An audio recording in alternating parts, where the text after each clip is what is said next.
अजित पवारांच्या निधनाला महिना पूर्ण. अपघाताबाबत हवाई उड्डाण मंत्रालयाचा 22 पानांचा प्राथमिक अहवाल, तपास अहवाल समोर. हलके-दुखे कमी दृश्यमानतेचा उल्लेख. विमान आधी झाडाला धडकलं, मग खाली कोसळ.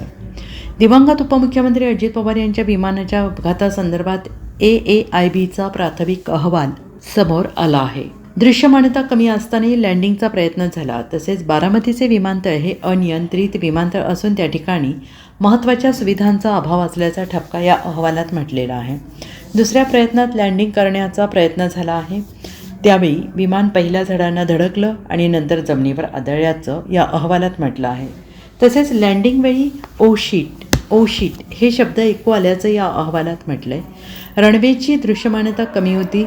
साधारणतः 5 किलोमीटर दृश्यमानता आवश्यक होती. दृश्यमानता 3 किलोमीटरपर्यंत असल्याची माहिती नियंत्रकाने कॉकपिटला कळवली. त्यावेळी विमानाने पुन्हा एक वळण घेतलं. त्यानंतर सर्व रनवे दिसतोय असं नियंत्रकाला सांगण्यात आलं. मग लँडिंग क्लिअरन्स देण्यात आला. त्यानंतर लँडिंगवेळी ओ शीट हे शब्द ऐकू आले.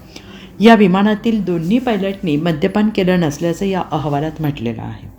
Bureau report SBN Marathi, Mumbai.